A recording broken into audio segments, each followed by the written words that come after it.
यह डिक्टेशन 80 शब्द प्रति मिनट की स्पीड से होगा। जो डिक्टेशन 3 सेकंड में स्टार्ट होगा।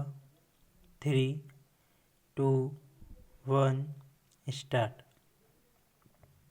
महोदय, भाषा विचारों की वाहिनी है।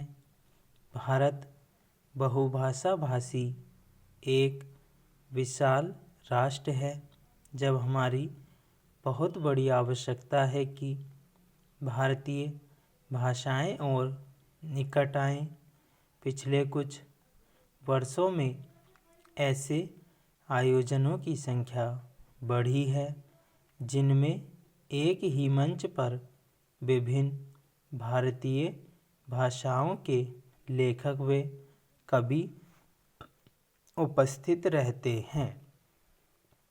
अच्छी बात यह भी है कि यह आदान प्रदान केवल बुजुर्ग पीढ़ी या वरिष्ठ पीढ़ी के बीच ही नहीं हो रहा है।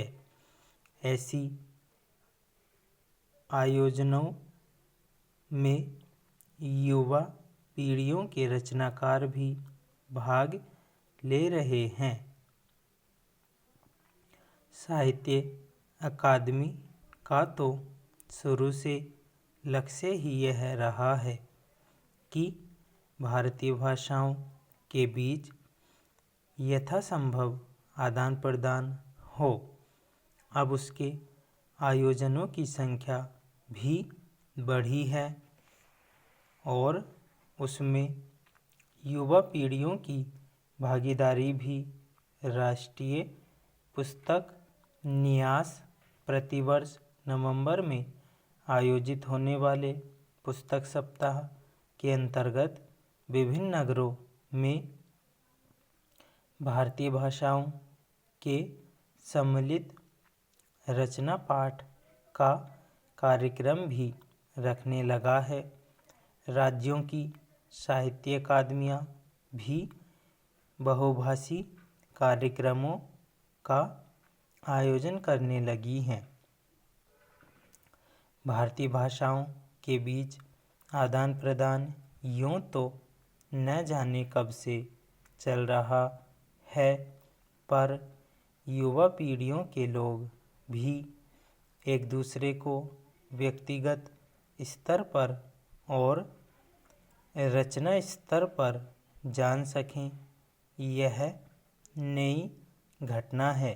भारतीय भाषाओं के बीच बहुतेरा अनुवाद कार्य हुआ है। इस अनुवाद कार्य की भी खूबी यही है कि इसमें भी नई पीढ़ियों को शामिल किया गया है। बंगला, तमिल, तेलुगु जैसी कुछ भाषाओं को छोड़ दें जिनमें भारतीय भाषाओं से अनुवाद की गति और मात्रा ठीक वही नहीं है जैसी कि संभवतः अन्य भाषाओं की है,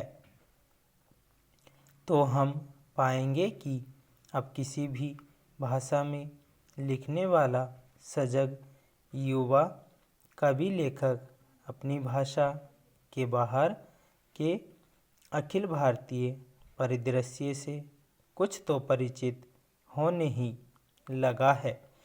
यह भी एक नई स्थिति है कि अपने कामकाज या जीविका के सिलसिले में भारतीय भाषाओं के कई लेखक व साहित्यकार अपने भाषा क्षेत्र से बाहर निकले हैं।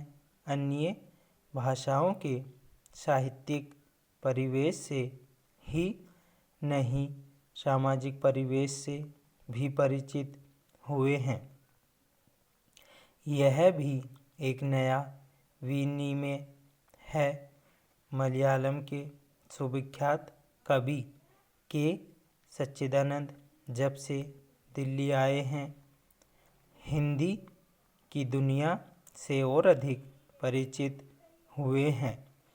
उनकी कविता में स्वयं दिल्ली जिस तरह आई है, वह भी एक नई चीज़ है, यानी भारतीय भाषाओं के बीच आदान प्रदान के जो नए संदर्भ बने हैं। स्टॉप।